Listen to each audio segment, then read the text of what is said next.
All right, doing DG here, Studio Flo. Once again here for a special interview. Special lady here. Go and let them know who you are and what you do. My name is Antoinette Cauley, and I'm a visual artist based in Phoenix, Arizona. Very cool, very cool. What kind of art exactly do you do? Okay, so I focus on portraits, but my work is like this crazy combination of these like galactic patterns and themes mixed with a little bit of hip hop, mixed with a little bit of politics and some social issues thrown in there. So it's kind of like whatever I'm feeling, but it definitely has a style, and there's always a portrait in there somewhere. Okay, so painting. Painting, drawing, anything that I can like build, create, whatever, like I'm into, but I focus on painting and drawing. Yeah. So what would you say is the reason that made you become an artist?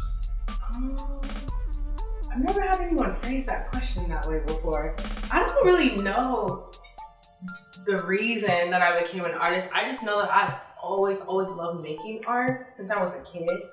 And my dad always encouraged me to try new mediums, try new things. And he kind of instilled it in my head that like, you are naturally creative. And so no matter what you do, you're gonna be able to master it. So I always had that confidence going into different things until the older I got, the more I experimented, the more I tried. And once I got into my 20s, I was like, I think I can make this a career. I think I can do it. And it took that one thought and it just snowballed, and now I'm a full-time artist. So it took a few years, but yeah, so I can't really pinpoint what made me want to be an artist. I just know it's always been in me and such a big part of me that I couldn't ignore it. So what would you say has been the biggest adversity you've had as an artist? Is it something that's been tough in finding your style and the way you want to create a specific type of artwork you want to do?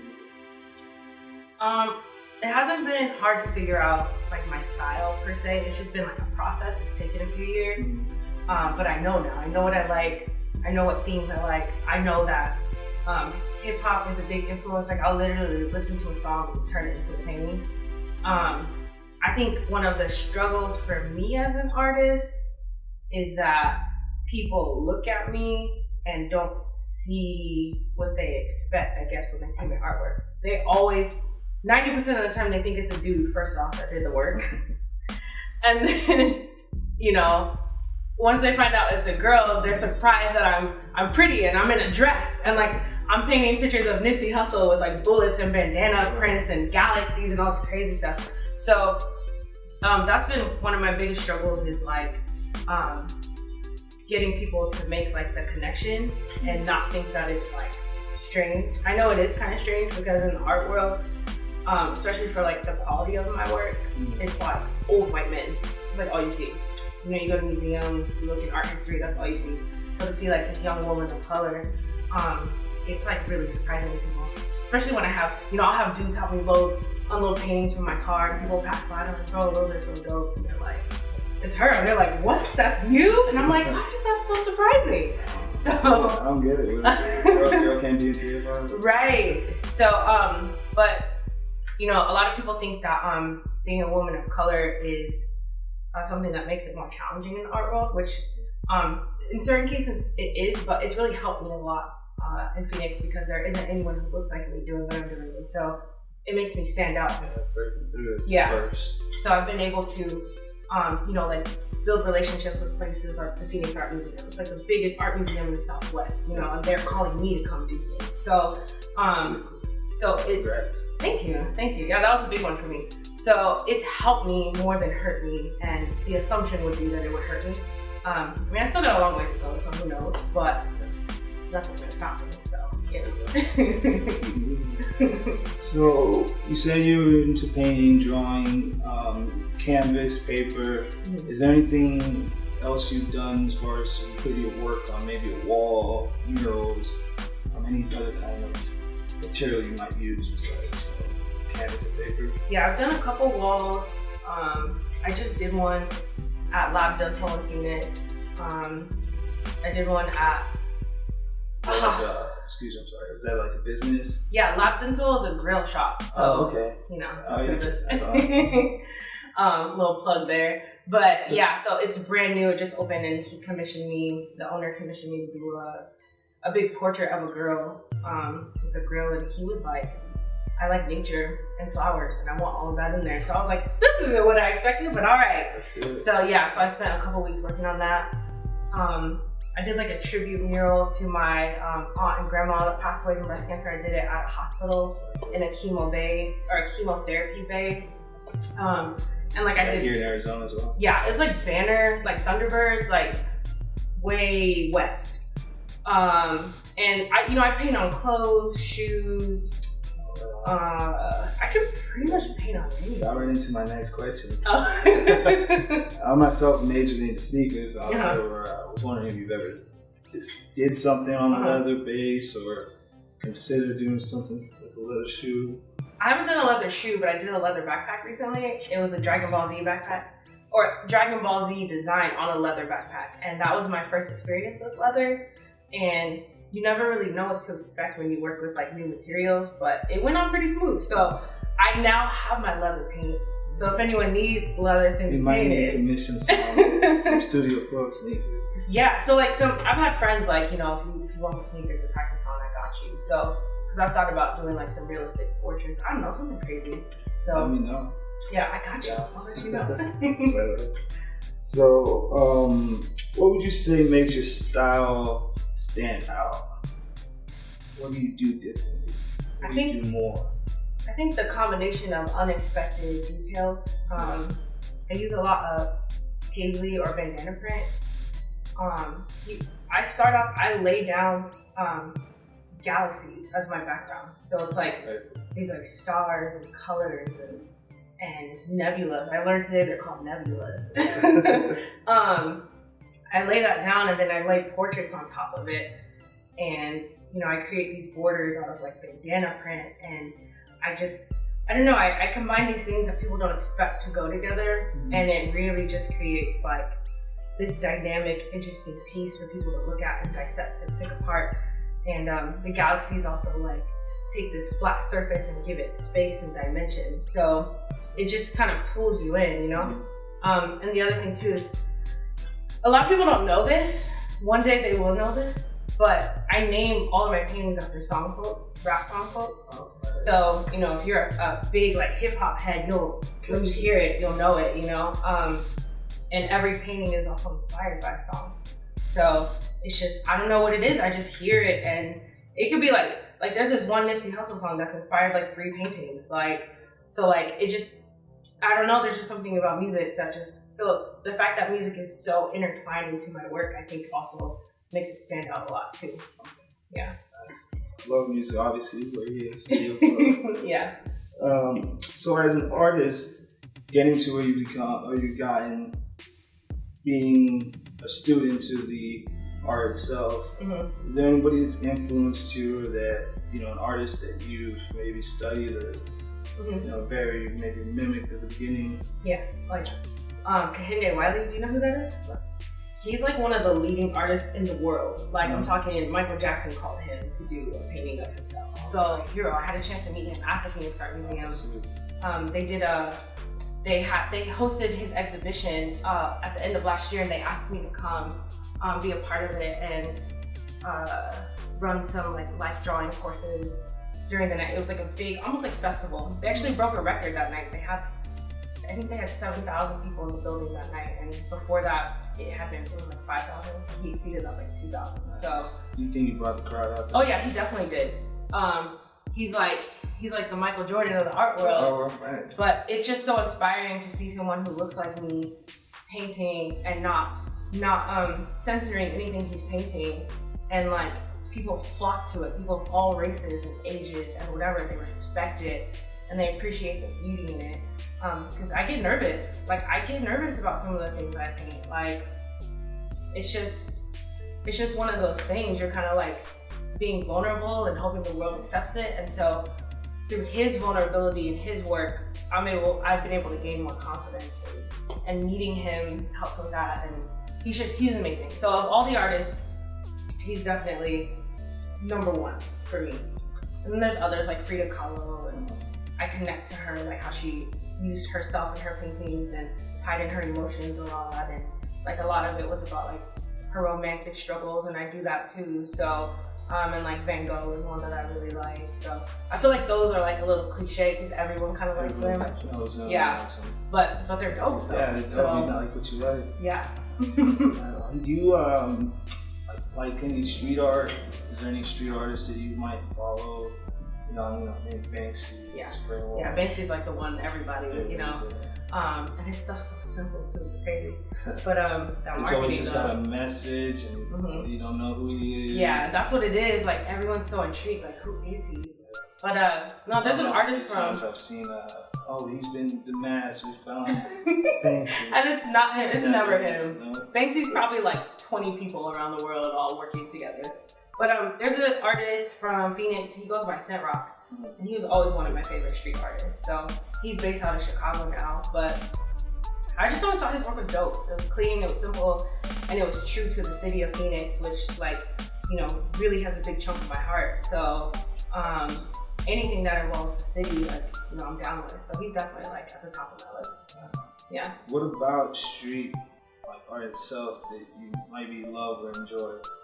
I feel like it combines like gritty and pretty, and that's like, I'm a big fan of that in art. I like that. Yeah. So I do the same thing just on a canvas, you know what I mean? But like they display it for the city. Like I find beauty in things that typical, like the average person doesn't.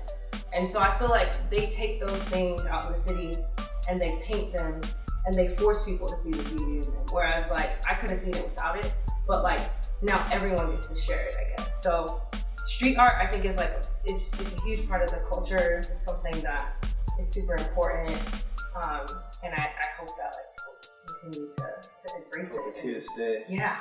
I don't see it going anywhere. I don't see it going anywhere. I think I read recently, what was it, in Denmark? It was a school that was going to be renovated, and they allowed so many artists to come in and just graffiti all over. Like I'm talking about the whole hallways, all around, painted, the whole classroom theme, wall to wall, in one, you know, colorway. So. Yeah, that's so dope. I mean, it's a form of fine art. Like whether people want to see it that way or not. Oh yeah, there were some masterpieces. Yeah, it's just not on a canvas, and like, so what? Like, there's so many things you could paint on. It's like the actual process and someone creating it with their hands. That's what makes it special. So, yeah. So with your art, have you ever, or do you envision taking your art, making it a brand, you know, like Shepard Fairey did with Obey, the Andre the Giant campaign he had?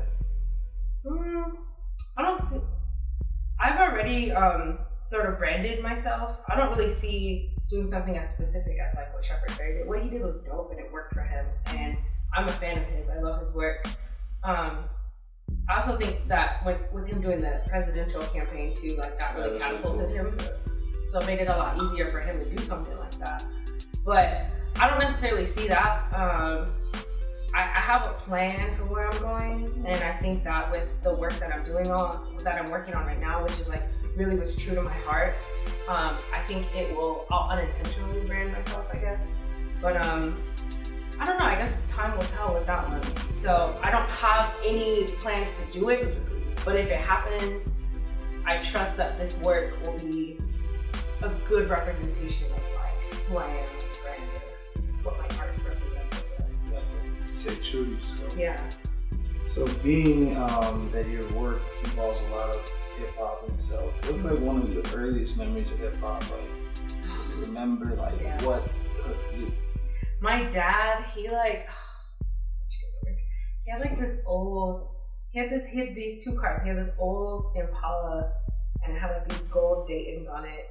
And like, he had like subs in the trunk. Yeah. And like, he used to build his own boxes. He's like, I'm the one who started that. I'm the one who started building boxes in Phoenix. And I'm like, all right, Dad, whatever. But he used to bump Bone Thugs and Harmony. So it's funny that I have my Bone Thugs and Harmony shirt on. But like, I remember him pulling up to pick me up in like kindergarten, and he had this white like lowrider truck, and he would just pull up like bumping Bone Thugs, and we would get in, and I just remember the windows being down and like the air blowing, and listening to like Days of Our Lives, or First of the Month, or whatever. We listened to a lot of Tupac, everything Death Row, everything was West Coast. So that's what I grew up on. So like you see that influence in my work. But yeah, you've been mentioning Nipsey Hussle a lot. I love Nipsey Hussle. I met him actually a couple years ago, and meeting him is what triggered like, you need to quit your job and like chase your dreams, But I love West Coast rap. It's my favorite genre by far. I'm not like a big fan of like R&B or anything like that. I'm like definitely a hip hop head. But yeah, those are my earliest memories. Like my parents didn't play like Michael Jackson and Prince and Luther Vandross, nothing like that. It was like gangster rap all the time. So and Boyz II Men. I love Boyz II Men. Don't get me wrong. Who doesn't? I love Boyz II Men. I got to sing with them in Vegas actually. Did you? Yeah, it was crazy. It was really quick, but I got it on video. So. What are some of the other hip hop artists that you like grew up favoring, majoring, like maybe West Coast, maybe some oddballs of the East, or some Southern rappers, Outkast? Oh my God, yeah, Outkast. I just did a giant painting of them. It's like one of the biggest I've done. It's like probably like 5 or 6 feet by like 4 feet or something like that. It's a little big. They're a little bit bigger than life size in this painting, and it glows in the dark. And it was right, yeah, no, and they're green. They're like ATL aliens, yeah. But growing up, Tupac was the biggest influence on me. Like when I was, a teenager, I got a rose going from concrete tattooed on me. A lot of my artwork at that time was inspired by him. I learned a lot from him as an activist, and his music just really helped me. His poetry helped me. Nas was like a big one in my house. I feel like we kind of listen to Jay-Z, but I'm not really like a Jay-Z fan. Like, don't hurt anybody, but no judgment zone. But yeah, it was like a lot of NWA. DJ Quick, I love DJ Quick. Yeah, that was when my dad bumped like really, really hard too. And that's all I can think of like off tops as far as like what we listened to growing up. As I got a little older, like 9, 10, 11, I got into my pop phase and NSYNC. I still love NSYNC with all my heart, but I'm a Justin Timberlake girl for sure.